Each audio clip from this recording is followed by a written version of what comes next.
Back to Pastor Plek's podcast. I'm so glad all of you are joining us as we're recording live here from Austin, Texas, and excited to have all of you join us on YouTube and all the other platforms.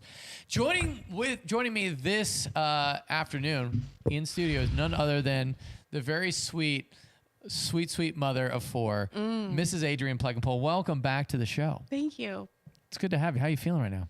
I'm feeling really ready for summer to be over. All right, awesome. And also with us is none other than Muhammad Ali. Just preached an incredible sermon this past Sunday. Welcome back, Muhammad. Good to be here. All right, so let's talk about, we talked about Exodus 31, and we started from verse 1, ended at verse 11, and we talked about two names that nobody here probably knows, Bezalel and Aholiab. Talk to me about where you took us this Sunday and really the biggest point of application that you may have seen. Yeah, so I feel like in the text there's some really cool words like God called by name, Aholiab and Bezalel.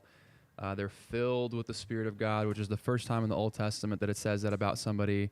And then it looks like God equipped them with knowledge, wisdom, and skill to perform the tasks that he had for them. So for me, like, it kind of just sprung my mind to how are we as followers of Jesus called? So that led me kind of to Ephesians 2. We've been called by God into our salvation, and what's the process of that salvation? And it kind of gives it out from verses 1 to 3 onwards, and then what we've been called to. So that kind of went from general calling, which is salvation, to specific calling, which is how we are to administer our spiritual gifts. So that's kind of where my mind went when I saw that text. They were called to build the tabernacle. Followers of Jesus, we're called to build up the bride, the church. Okay, I love that. Yeah. Let's talk about Bezalel and just like his, like, how do you, what I love about this, how do you think, obviously God calls them, but I found out just doing a little research that Bezalel was the Husband. Oh, no, it was the great grandson of Miriam. Had you heard that? The great grandson? Yeah. Oh, okay. Yeah, so kind of wild, right? So right, because her was supposed to be Miriam's. Yeah. Yeah. So like you're kind of like, or it's not great grandson. Yeah. Just grandson. Yeah. So I thought that was interesting that so her and her, Miriam, and then you've got their son, and then Bezalel. So kind of wild that you're like thinking that that's a sort of like little, is that nepotism, or was that actually God just ordaining what he wanted to have happen? You could probably go either way. If you're not a Christian, you'd say, aha, see, it's just a big scheme of power. If you're a follower of Jesus, you're like, no, that's just God choosing who was already qualified. So kind of interesting, though, that the relation there. Although the thing that Aholiab, he was from the tribe of Dan, so no relationship whatsoever to the Levitical family that you'd see with Moses. Okay. So one of the things I noticed here that you brought up was that the very first reference to somebody being filled with the Holy Spirit is in this case, and it wasn't about preaching. It wasn't about like doing some sort of, it was ministry, but doing sort of like a ministry that we think typically, which is like counseling somebody or ministering to the poor or doing some great evangelistic work. It was in metallurgy.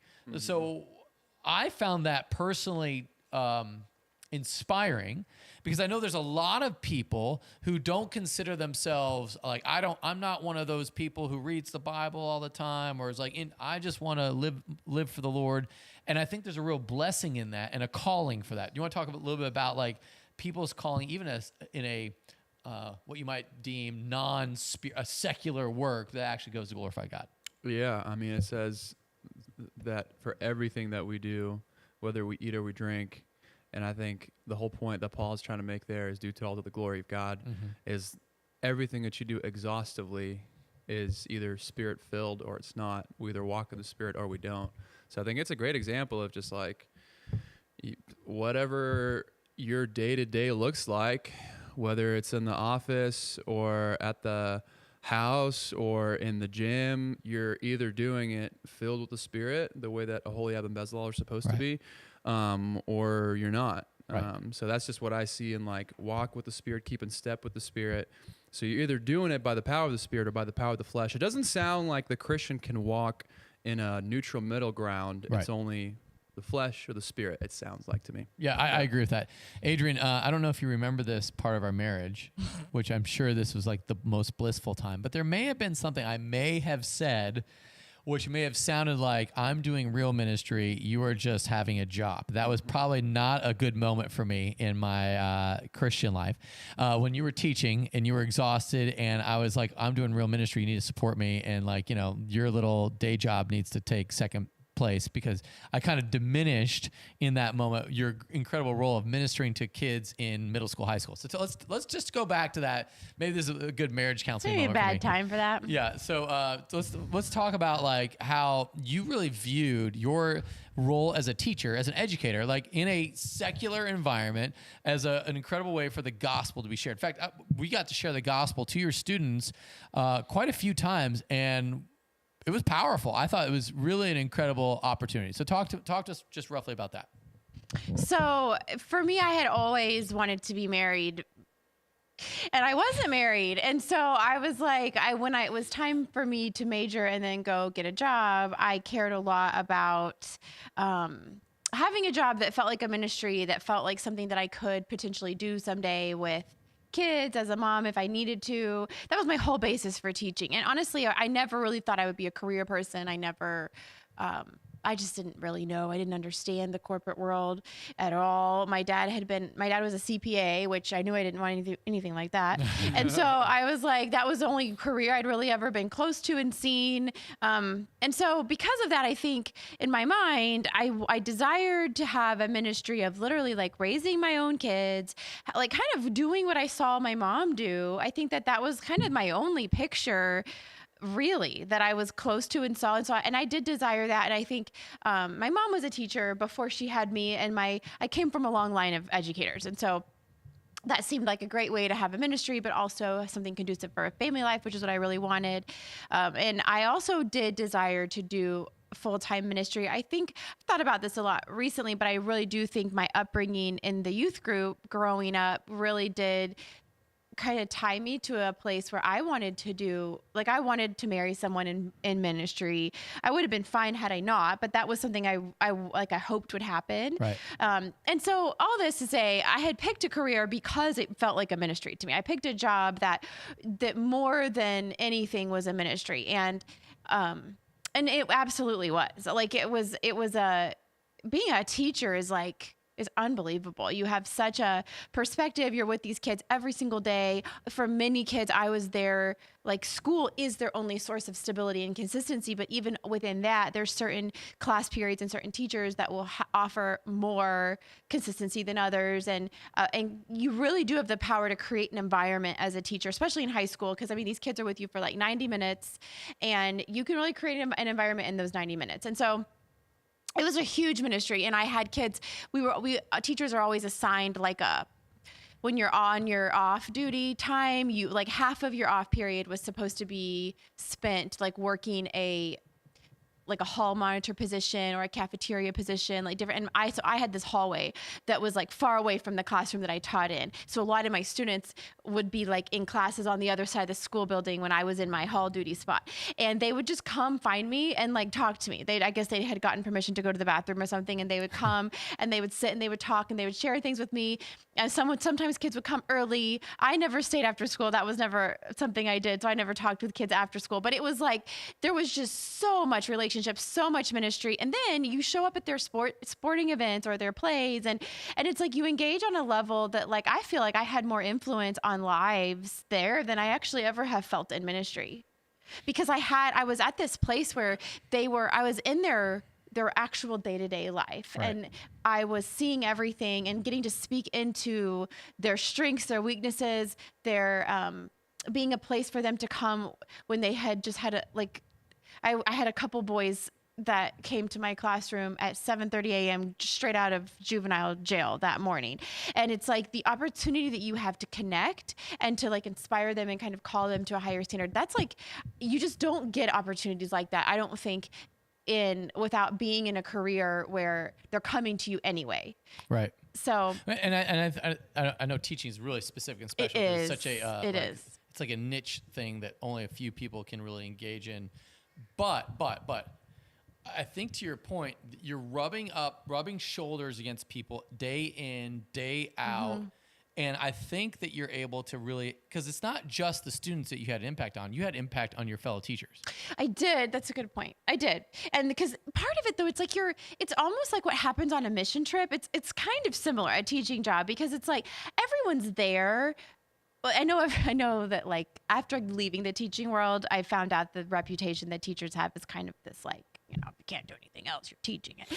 And I'm like, okay, it wasn't really true. I mean, that might be true for 10% of the people in education, but for the most part, you've picked a career kind of like I did. Like for some reason, you're choosing a career where you're going to get paid that only less. applies to college professors. Go ahead. I don't know. Yeah. Wouldn't agree with those who do, those who can't teach. That's that college professor world. Sorry. No, just don't judge me. I'm going to get in trouble for that. Go ahead, Adrian. Listen, I knew several college professors that did really great things. I'm sure they were and amazing. they also were. Yeah, I'm just professors. telling you where the saying comes from. But the saying, but anyway, I think that a lot of people were in my same boat in terms of like they picked this job where they knew they would get paid less, they knew they'd be working harder, and the hours. And there's this whole like, well, you're off all summer. You are off all summer, but you're also the stress that you're under dealing with behavior of like kids every single day. There's nothing professional about that. There's What do you nothing like kids aren't different. I mean, like elementary teachers, I can't even begin. Like I would sit in prison, I think, before I'd want to sit in an elementary school all day. But the high school realm, it's like they're still kids, right? they're so disrespectful. I mean, I was cussed at daily by these kids, and like the way that they treat the administrators, the other teachers, the other kid. Like you're receiving such negativity, horrific treatment. And then the behavior that I mean, I would walk around like while I would be teaching, and I would just pull out headphones, little earbuds. I would just pull them out because it was like telling them to take them out and having some policy was like the most ineffective thing ever, because there was no school rule. There was no higher, like it was my influence that was going to get these kids to engage my class. It wasn't because we were meaning no school rule would get them to take out their earbuds. Well, no, but also there was no school rule. There was no district rule. There was no policy. There was no enforcement. So if I had some rule and then I tried to be like, oh, they're not, but nobody cared.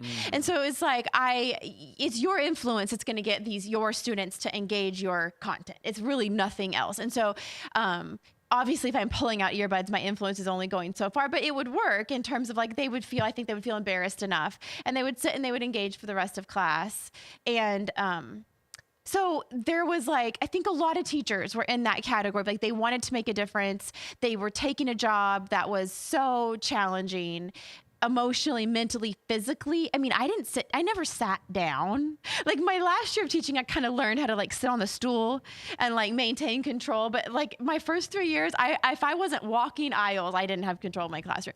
And so like you don't sit down for 8 hours, and your lunch break is like 15 minutes. I mean, it's an insane job from a work life. It's not a great morale in terms of like what you're engaging, but you're there because you're after a purpose. You're after these kids. You're after, no teacher's really there because they love their content that much. They're there because they care about these kids and they want to make an impact. And so when you're around other adults, like being in an environment around other adults, they noticed when I would make these worksheets. Like I would find ways to kind of make things fun, but also challenging. And they would be so impressed by that. It was like anything that I did that was effective in my classroom gained rapport and favor with other teachers. And then you start to like care about their lives, and you start to follow up with them. And I was single at the time. And so in foreign language, I was in foreign language department. And so those are like a real eclectic bunch of people. So you fit right in. I did actually. But I mean, you had like a couple homosexuals, you had a couple like real artsy kind of odd people, and then you had like another person that was kind of similar to me, and we're all working together, and we're all kind of in this. And so on Friday night would come around, and my two gay teacher friends would be like inviting me to go hang out with them and their partners at we all lived in downtown Dallas, and we commuted 30 minutes. Right. And so they'd invite me to come, and I sometimes would, and when I would sit there and we would like drink together on a Friday night, they would share about like their life, and I got to know them, and then we could follow that up in school days. It was a really cool, like we were kind of in the trenches together for a common goal that wasn't Christian, but yet motivated from some of the same issues, some of the same hurts. But how did you get Christ into that environment? How are you? Because I know you were able to share the gospel because I was part of that. Yep. So like, but in those conversations, and because I think this is the struggle that people have, they're in a secular world. They may not be doing metallurgy, but they're called by God to do a gifting thing, teaching, for example. They're surrounded by people far from God in dark evil, and yet you're called to be a light. How is that you're able to bring joy, hope, Christ into the middle of that over drinks on a Friday night? So with students, it was always like first day of school, I did an about me PowerPoint, and I always outed my faith. Like I had to be very upfront with that because the students had to initiate. So raising the flag early that you're a Christian's a big deal. It was essential because the students had to initiate with me. I couldn't initiate a spiritual conversation with my students, but I could talk all day long about my faith if they initiated the conversation. And so I made a huge deal to make that super public. And then if kids asked me what I did over the weekend, like I was just very intentional about mentioning the Christian spiritual things I was doing.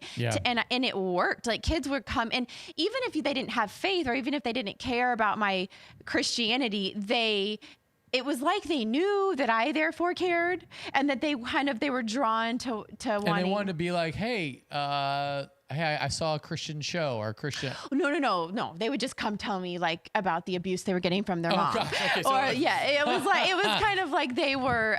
It was on this on ramp of like, here's someone I can trust. It was like they just knew. Being a Christian gave you morality or not morality. I don't know what it's safety maybe. Safety points. Okay. It was like, and then with and then some kids would share that they went to church, like they were proud that they did something similar to me. But most of the kids I felt like I had the greatest impact on, it was almost like me being confident in that area. It was like they knew, oh, this is like a lighthouse. Talk to me about the confidence factor, because I think that is where people lack. Because if you have the Spirit of God, Oholiab and Bezalel, I don't think we're like ashamed of the fact they were filled with the Spirit, but they were in the confidence the Lord literally called them to build golden, awesome things for God. Here you are called by God to teach. Talk to me about the confidence. So I think it has to be genuine. Like, so, I like to think I had a tiny bit of a cool factor, but I sometimes look back at pictures. I'm like, I don't really know if that was just in my head. But I mean, I was 22 and I was single and I was a pretty fun person. And so people like that was a draw. They couldn't believe I was 22. I mean, I had a couple students that were 20 because yeah. And so like, yeah. Recycled. They'd been in jail. Well, a couple had been in jail. One had just failed so many times. They were on their third round of senior year. Dang, they allow that? Oh yeah, they do. Dang, is there a limit?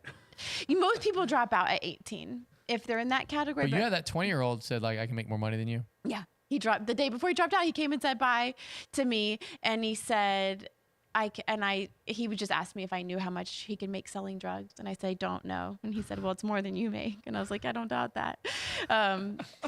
But, it was an interesting... Man, I thought Dallas was nice. This is rough, dude. We were in Garland. Okay? Yeah, okay. Garland is the armpit of the Metroplex, as I learned after I accepted this job. Nice. But anyway, so I think the confidence had to be part of everything else that the kids knew that I was. It wasn't like this dorky side of me. It was like the side of me that I owned. Most proud of. Yeah, I was proud of it as like, not that I wanted to be in your face about it or obnoxious. I didn't want to be obnoxious with, I'm this Christian and I'm going to try to make it look cool. It was like, I have a hope and I have a purpose because of my faith. And I'm not ashamed of the hope and the purpose that I have. I also after my first year, when I kind of got my feet under me, I got involved with FCA because I wanted a place where I got to like take more of a stand and have some more leadership. And that was huge. That opened many doors. And I think with the going back to the teachers, like how do you transition spiritual conversations when people are telling you about their life over drinks, they're opening up. And almost I found everyone I taught with in that school had spiritual hurt. They were real quick to share with me, I think, because they knew where I was at. And I didn't feel a need to like fix their spiritual hurt, but I did feel like, oh, I have an opportunity to speak truth into maybe what went wrong in the story that they've just shared. And so in the times where like one of the other Spanish teachers that I taught with, he was, his dad was a Spanish pastor and had completely neglected the family, like pretty horribly. I don't think he was ever around. And he was one of the guys, it was him and his partner that I would go out with the most. And he was so hurt by his dad and by the negligence of his dad. He was disgusted by Christianity because of that. And so that was a great opportunity just to share, like, man, that was so not how it was supposed to be. Right. And it's not what God would have wanted from God wasn't proud of all of his. So you had spiritual conversations with absolutely almost every one of these guys that you interacted with. And when you left, like some were angry at you, some were like so you became it was a bit, and you then became part of the fabric that your Christ likeness became almost like something they needed and relied and upon. one of the teachers, the French teacher, she went through a divorce after we'd been teaching together a couple of years, and she had never, like, she was always nice to me, but we'd never hung out. We never connected. She was, she and I were super different. She was like quirky in all the different ways that I'm quirky. And she went through a divorce that was really hard on her. And she reached out to me, and we spent like 3 weekends together, like shopping and like going out. She was just dying for somebody, and she had nobody because her job was her students and her job was her entire world. And so that was a really special time. So yeah, when I left, that didn't go over well because we were, like I said, we were there on like mission, right? Yeah. And so when I left for a better school district with a different demographic of students. And I told the teachers, they asked me why. Because I think everyone's like, what's the problem? Was this team that we've been on not good enough? Was your leadership you were not good enough? teacher of the year. Yeah, I think I was awarded that to maybe keep me to not leave, but regardless, whatever. For foreign language, not global. That's important. High school has teachers of the year broken up. But anyway, so I told them, I said, I want to go experience what it's like to teach kids that have a story that's more similar to mine. I think that there's a chance I could have more influence and a bigger impact with kids that are broken in some of the ways that I'm more familiar with. And the teachers were angry. And just like angry that I thought they kind of acted like, well, are you implying that you don't have an impact here? And I said, no, I'm not implying that you don't have an impact here, but I'm thinking that this is such a stretch. And honestly, it was a good move. It was true that going to a group of students that had brokenness that I was more familiar with I did feel a bigger impact, and it was an easier job also. But the teachers, it was like there was something so bonding about our mission together at this one school that when I left that, it was like I was this traitor, because for them, their job was the end all be all. They weren't serving a God. They were. Right. This was it. Yeah. Okay. I'm going to pause on that. I want to go back to Mo, just because you were in IT world. I don't know if you'd feel called to IT world, but you were, for that season you were. Yeah. And was that a season where you were following Jesus or both? Yeah. Talk to me about like what that was like for you, IT world, to kind of have this gift and then to use it, but to also, figure out how you're going to glorify God in it. With the job? Yeah, I feel like I used it to the purpose of making like the next step that I needed to take in order to go to undergrad, go to seminary, and kind of like fulfill my personal calling. So I love that you were in IT while in undergrad or before undergrad. I went back after I graduated San Jose State so that I could work full time while I was going to seminary. Got it. Yep. Mm-hmm. And so talk to me about like what kind of impact were you able to have?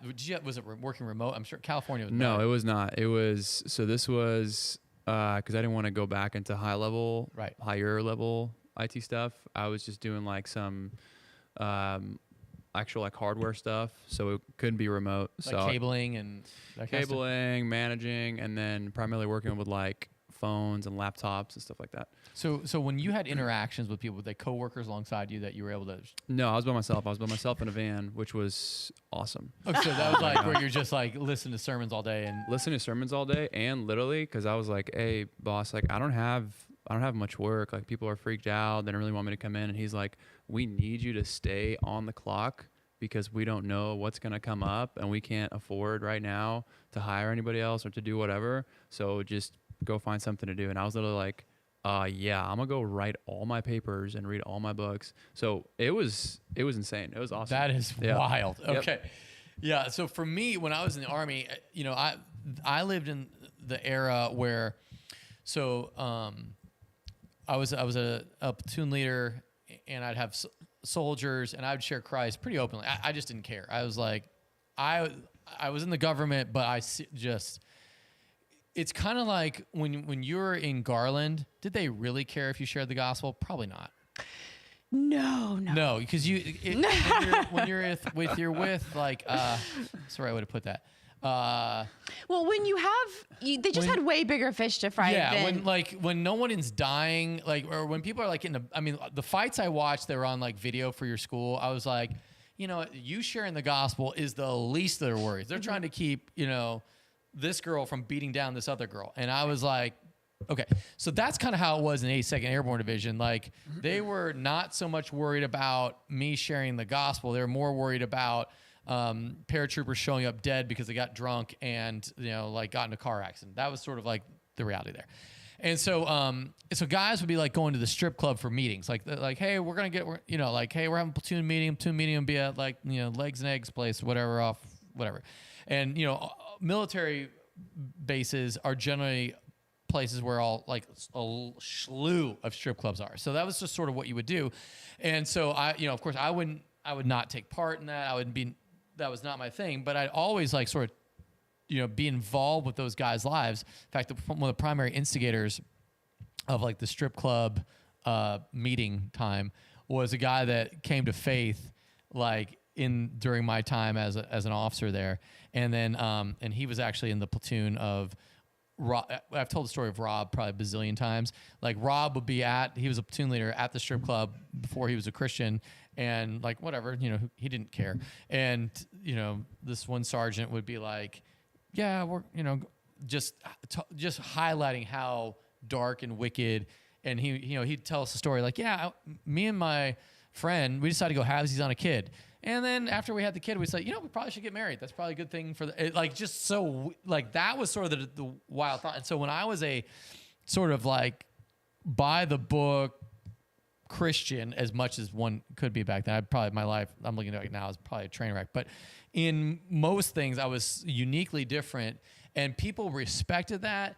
And I would have bold conversations because we had kind of that same thing. We're shoulder to shoulder. We're doing really hard things, climbing mountains, jumping out of airplanes, preparing to meet the enemy. And so the conversation you'd have at 2300 because you're about to go out on a mission, but you have an hour to kill because you have to sit there. You could talk about anything. And guys would share, like, here's the deal with my wife, here's my girlfriend, here's my kid with this other girl, and we're trying to figure out, like, all those situations would come out. And, the gospel, because it's so true and so consistent, nobody would go like, well, that's just dumb. Never. They might think that Jesus being raised from the dead was dumb, but they never thought like the way that my life was lived in like moderation and in like functionality was bad. They were always for that. And they'd say, what do you think I should do? I remember one of my favorite questions when I was at war, one of my guys that worked with me in the Tactical Operations Center, he goes, hey, sir, I'm going on leave. Who do you think I should see first, my internet girlfriend or my wife? That was a literal, dead serious question. He wanted my advice on that. And I'm like, that is a great question. Do you want to be married when you come back? Well, yeah. Then let's not see the internet girlfriend. Like, I think that would probably be like, in fact, let's take her out of the equation. It was wild to me that was, I appreciated that they were that confident, because early on, I raised the flag. I'm a Christian. I'm going to lead this unit as a Christian. But they felt enough closeness with me that they could I could be a confidant in some way, and yet, still have the distance of leadership, which is always a challenge. But that to me was like the beauty of the relationships I had with those men in combat and beyond. To your point, the shoulder-to-shoulder mission, the ability to do life together, and then to say, I want your life to be better. And so when guys would have their Russian girlfriend move to Hawaii and want a divorce, and they get the divorce papers in Iraq, the person they were coming to is me, not because they didn't love their other friends, but the the moral high ground or the reality, like what should I do next was like the big question. So to that end, I want to challenge everybody where they're at, because I do think there's a reality where you want to just do your job and get home because your primary relationship is your family. But while you're there, if we're going to, Colossians 3:23, whatever you do, do it as to the Lord. That's sort of the reality. And I think that's where Aholiab, Bezalel really invested their time, and they were doing ministry while working metal because it was all for the glory of God. So whether you're in IT, teaching, military, wherever you are, could be Google, Samsung, or whatever, I want you to kind of get your head around the fact that God is calling you to be salt and light to those in your vicinity. And if you're not doing that, you're sort of missing out on opportunity, which is why I love Colossians 4. Pray that I might have the answer to know how to answer everyone. I thought that's just awesome. Like, be reasonable, that you may know how to answer everybody. So I think that's the beauty of that. Well, yeah. And I think there's sometimes this fear of like, if you were going to offend somebody or if it's going to be uncomfortable. And I think that's where if it's an authentic life that you're living alongside these people, it's never offensive. Yep. Like with my co-working, like my faith was nobody accepted Christ. None of these teachers ever did. And I had one of my overseeing teachers. Yes. She was my best. She was the best. Was she the Mormon lady? No, she was just atheist. Oh yeah. But she had boys that were like the ages of Austin and Jet now. And she, anyway, and so she and I were really close, and she made our off periods the same. So we would kind of talk every day together, and she really did mentor me. That was her job. I mean, she was like a mentor teacher, but we were super close. And at the end of my time when I was leaving the school, I went and I wanted to thank her, and she was the only one that I could never engage in a spiritual conversation. And because we weren't hanging out, right? So she wasn't sharing life struggles with me. Like, it's just so easy when someone's sharing a struggle or someone coming to you with a problem or discouragement, it's easy to share genuinely how your faith is something that you would lean on in a situation like this. But with this lady, I never had an opportunity like that. And so it was time for us to leave. And I said, you've kind of like made me the teacher that I am. And like the things I got mono my second year, and she was so helpful to me for like just day-to-day survival of that spring was kind of hard. Right. And she was incredible. And at the end of that semester, I was like, I feel like it's the most unloving thing I could do is leave here without ever sharing with you the hope that I have and where it comes from. And I say, and you were like 20. I was 22. 22. And I was 23 I was 23 by that point. Okay. And how old was she? Like 35, 37? Oh no, she was probably almost 50. She was in her 40s, mid 40s. Okay. And I said, I know this is kind of weird, but can I just share with you? And she was like, yep. Go for it. And I shared the gospel with her, and I said, I'm not expecting you to make a decision for this. I was like, but I said, it's just not okay for me to leave here and not share with you the thing that I think could transform your entire life. And that in my opinion is the only hope that a person can have. And after she finished, she goes, it's interesting. I've had a couple students do the same thing to me. Dang. And I was like, and that was so impactful because that was hard it was awkward. And I was 23 and I had a lot of experience in ministry and in sharing the gospel. And like I said, I was in this job for that purpose. And to think that there was like, the Lord was working 16, on her. 17-year-old students that were having that boldness. Man. That was incredible. And she was like the German 5 teacher. And like, I mean, she taught the like geniuses. Like she and I had a very different demographic of student breakdown. And so she had a lot of these like intellectual kids, and for them to have been that intellectual and about their faith, like it was really powerful. So, and I think, but even after that, like I gave her a hug and we moved on, and it's really not that weird to share something that's that authentic to you. Right. But if it's not authentic to you and it's this agenda, well, then it's totally weird. And it is off-putting and it is kind of offensive. And I'm like, if one of these guys that I worked with had told me it was like into crystals and was telling me, oh, like you really want to be married and you're looking for a dude, maybe you should get these crystals. I wouldn't have been offended by that. I'd have been like, oh, this is so sweet. Like the only way he knows how to get something in life is this. And he's giving me his best stuff. And I'm like, that's sweet. That's thoughtful. He cares. He's invested in my life. That would never have been an offensive thing for me to hear. And so I think it's important to recognize, like, if you're owning your faith as a part of who you are, and something that you are like desperate for to make it, that is never, I don't think it's really ever off-putting. But what is not okay is if you're not living your faith that way and you're trying to manufacture something just so you can kind of feel better. That's when it feels weird. That's when it's fake, right? Or I don't want to say fake. That's when it's forced. And I think you're like, I want to, but if you're not having your own experience with Christ, don't try and force it on somebody else. And if you're having your own experience with Christ, you're being humbled. So if you're coming off like a a-hole, you're probably not experiencing a genuine faith enough that your edges are being softened and you're experiencing the humility that comes from Christ. And I think that it's one thing to be a jerk. There's a better word.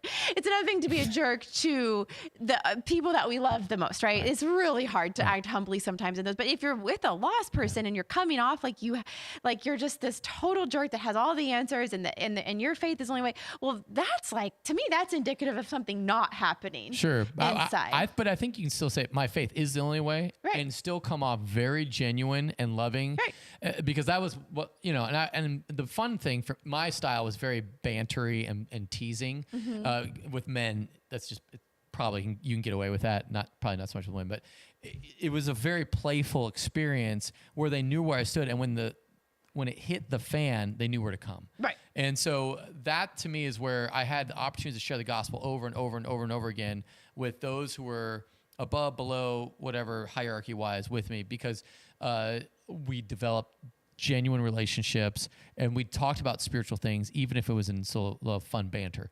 So anyway, I think you can even kind of be a little bit like direct, but just the biggest thing was to hear their story. Anyway. And if you have a humility, if you're regularly confessing sin and aware of your depravity, that's going to come off when you're sharing. And I think that's essential. And I think Christians do sometimes struggle with the discipline of recognizing their own depravity. And that is, I think, super damaging when we go then try to share. Right. It doesn't go well. All right. Hey, we got to cut it here. Any final thoughts there, Pastor Mo? No, love it. Hey, awesome. Guys, I love the fact. Please engage with us. Go to pastorplek.com or text in at 737-231-0605. Thanks for watching. Thanks for sharing this with all your friends and fam. We'll see you next week. Have an awesome week of worship.